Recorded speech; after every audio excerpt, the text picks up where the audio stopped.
Eh bien bonjour à toutes, chers amis et chers abonnés, je suis très heureux de vous retrouver pour cette nouvelle vidéo. Et tout d'abord, avant de commencer, laissez-moi vous souhaiter à toutes et à tous une très très bonne année 2025 qui s'ouvre et j'espère qu'elle sera sous les meilleurs auspices pour vous et vos proches. J'espère d'ailleurs que vous avez passé de très bonnes fêtes, vous avez profité donc pour passer de très bonnes fêtes de fin d'année en famille. Et nous allons ouvrir un petit peu cette nouvelle année avec, pourquoi pas, un film, comme vous avez pu le voir en miniature, assez léger mais sympathique, puisqu'il s'agit du deuxième opus de l'Histoire sans fin 2 que j'ai ici en DVD. Voilà. Mais j'ai aussi le premier. Voilà, l'Histoire sans fin 1 et l'Histoire sans fin 2. Non, je n'ai pas le troisième opus. Franchement, il est trop. Enfin bon, genre, voilà, bref. J'ai comme ça le premier et le deuxième chapitre. C'est les deux seuls que j'ai. Le 3 on l'oublie. Et même le 2 on va en parler. C'était peut-être un petit peu dispensable, même s'il est correct. Alors, voilà. L'Histoire sans fin 2, donc réalisée en gros par George Miller, enfin George Turnbull Miller, à ne pas confondre avec George Miller, hein, ça n'a rien à voir avec le réalisateur de Mad Max. Il est arrivé donc sur nos écrans en 1990, 89, sortie américaine, 90 plutôt la sortie en Allemagne et en France, avec cette promesse de nous replonger, nous les spectateurs, voilà, que nous étions dans l'univers fantastique de Fantasia. Et le premier opus, hein, je veux dire réalisé par Wolfgang Petersen, hein, je rappelle que celui-là, c'était celui-là, hein, voilà, l'Histoire sans fin 1, hein, avait réussi quand même à captiver l'imagination des enfants que nous étions. Je rappelle, en 84, j'avais 10 ans. Et voilà aussi quelques adultes. Hein. Et cette suite nous promettait de retrouver un petit peu cette même magie. Mais malheureusement, eh bien, c'est pas tellement à la hauteur. Alors au casting de ce nouvel opus, nous avons, comme je vous ai dit, la réalisation, nous avons George Turnbull Miller qui n'a pas fait grand-chose, beaucoup de productions de seconde zone.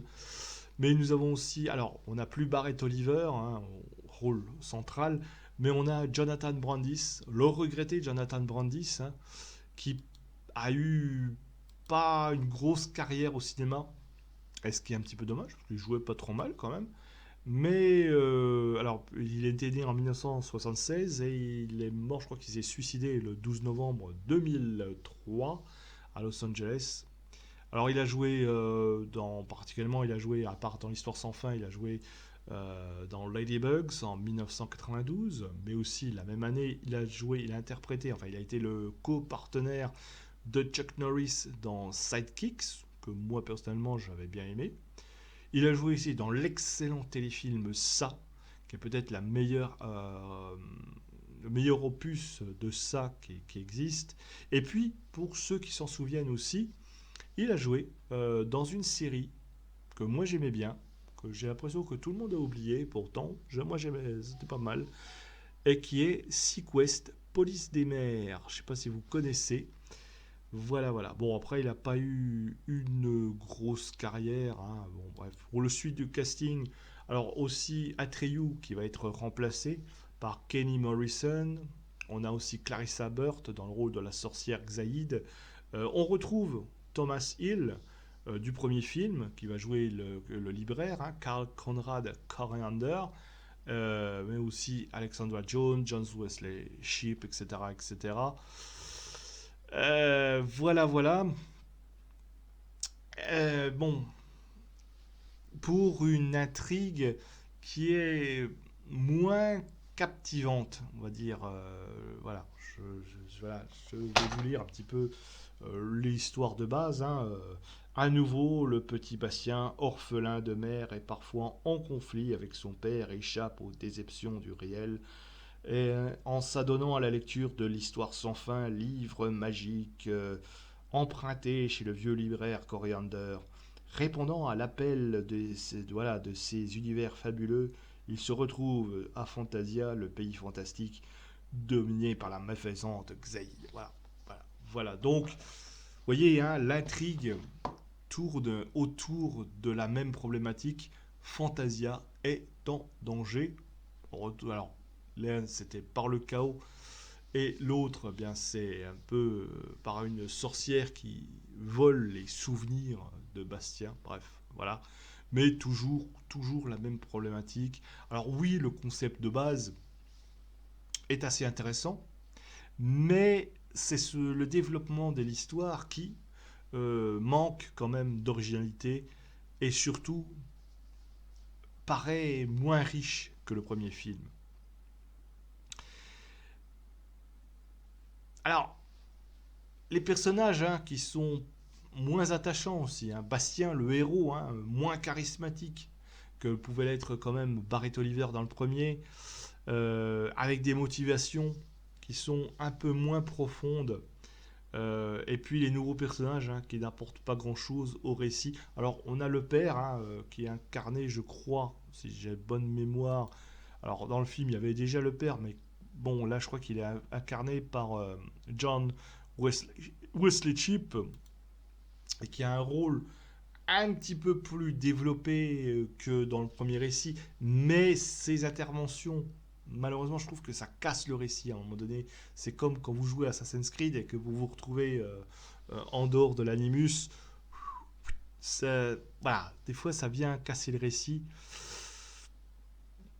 Voilà, bref, l'atmosphère aussi de Fantasia hein, qui semble un peu moins envoûtante. Alors oui, on a des créatures, on a des paysages qui sont très colorés, très en couleurs. Alors il y a une photographie un peu qui rappelle un peu le premier, mais ça fait fake quand même. Ça fait fake, ça manque de profondeur et surtout, il n'y a plus la poésie du premier film. On voit que c'est posé là, on voit que c'est un petit peu, on voit qu'il a voulu un petit peu repartir un peu sur les bases du premier, mais plus avec la poésie qu'avait mis Wolfgang Petersen dans son premier opus. Euh, mais on va dire que le film va explorer quand même davantage eh bien, les difficultés personnelles que rencontre Bastien, notamment avec son père, voilà, mais aussi une question du deuil aussi. Et tout ça, ça va prendre une dimension psychologique qui est quand même très intéressante, mais en même temps détourne un peu notre attention de l'aventure principale. Ce qui est par contre au cœur du récit, c'est le thème de la mémoire, le thème des souvenirs. Et ça, par exemple, les souvenirs de Bastien qui sont manipulés, tout ça, ça soulève quand même quelques questions intéressantes sur l'identité, sur le passé. Ça, par contre, le thème peut être assez intéressant. Je vous ai dit, hein, le film a quand même des points positifs. On a quand même des effets spéciaux qui sont soignés, bien que datés, bien que parfois un peu fake quand même, mais ça reste quand même agréable à l'œil. Ça contribue à toujours créer cet univers fantastique, même si parfois ça semble un peu figé. Sa morale aussi, qui reste touchante quand même, hein, voilà, avec l'importance de l'amitié, de la famille, de la mémoire, tout ça, ça offre une dimension émotionnelle, mais j'ai envie de dire c'est une suite qui divise. Alors, je vous conseille de regarder les deux, vous les trouverez facilement. Si vous êtes abonné à Max, vous avez l'Histoire sans fin 1, l'Histoire sans fin 2 et hélas l'Histoire sans fin 3. Alors, je ne vous conseille pas de regarder l'Histoire sans fin 3 de 95 qui est complètement raté, enfin c'est mon avis, mais regardez les deux, regardez le premier, regardez le 2 si vous n'avez jamais vu ce film. Voilà, vous allez voir un petit peu les différences. Attention, je ne dis pas que ce film, l'Histoire sans fin 2, n'est pas, n'est pas intéressant, Mais Wolfgang Petersen, dans le premier, alors attention, oui, il a pris quelques libertés avec le livre de Michael Ende, mais déjà, il avait quand même fait une très bonne adaptation, ou du moins de la première partie du livre, et il avait quand même apporté sa touche personnelle au point de vue de la réalisation, ce qui nous faisait voilà, on se posait quand même, il y avait une très intense réflexion sur le thème de la mémoire, de l'imaginaire, etc., etc., sur la notion, sur le récit, voilà, bref, le premier était très intéressant. Là aussi, hein, le 2 va vous offrir quelques moments de magie et je vous dis une réflexion intéressante sur les souvenirs. Mais ça, ça n'arrive pas à la hauteur du premier.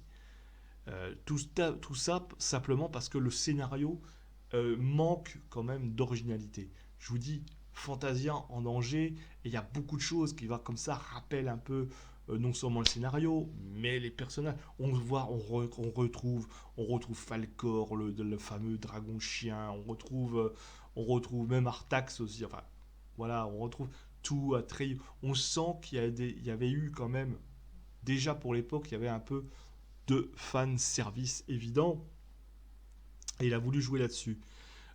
Et puis aussi, alors les personnages qui sont moins attachants, quoi, et peut-être un petit peu trop américanisés. On voit que c'est déjà les débuts, on voit que ça fait très, très américain, très, très téléphoné aussi. Voilà, on sent le pouvoir, on sent qu'il va. Oh oui, l'amour de son père, en fait, c'est tout. Enfin, bref, voilà, c'est vraiment téléphoné. Bref. Mais tout ça, si, si vous le revoyez, oui, vous allez suivre en fait un récit fantastique très bien fait, mais ça s'arrête là. Ça fait un peu même jeu de rôle, un peu, hein, parce qu'avec cette sorcière là qui veut absolument voilà, prendre le pouvoir sur Fantasia, ça fait un peu. Ouais, on se croirait dans une quête d'un jeu de rôle, plus que dans une aventure fantastique et philosophique en même temps. Mais ça reste, allez, on va dire, ça reste quand même un très bon divertissement. Allez, on va dire sympathique. Si vous avez des enfants, si vous voulez regarder quelque chose comme ça en début d'année, quelque chose qui leur fasse un petit peu voyager, eh bien pourquoi pas regarder l'histoire sans fin 2. Ça leur fera une très très très très bonne aventure à regarder. Vous aussi, si vous aimez les belles histoires, c'est vrai que c'est bien fait, mais ne vous attendez à rien d'autre que voilà. Voilà. C'est un petit peu dommage parce que on aurait pu attendre un très bon opus. Ah, d'ailleurs, ça avait été vendu comme ça, comme une belle suite au premier, mais malheureusement, ça n'arrive pas à la hauteur du premier, même si ça reste quand même un, un récit très divertissant. Voyez quand même les deux, je vous le conseille. Ils sont sortis, je vous dis, sur la plateforme Max, ben, comme vous voulez, vous pouvez vous les procurer. Ils sont en DVD. Je crois qu'il y a un Blu-ray, je crois qu'il est sorti en Blu-ray, voire même en 4K aussi. Renseignez-vous sur les meilleurs, sur la Fnac ou sur le truc. Bref, voilà ce que j'avais envie de vous dire. Ça reste voilà, un petit film très sympa de début d'année à se refaire comme ça en famille. N'hésitez pas à me dire en commentaire ce que vous avez pensé de ce film. Si vous avez le droit vraiment de totalement apprécier ce film, de me dire un peu, faire part de vos remarques, j'y répondrai avec plaisir. Likez, partagez, discutez. Et puis, encore une fois, bonne année à vous et tous mes meilleurs voeux. Et puis, à une prochaine vidéo.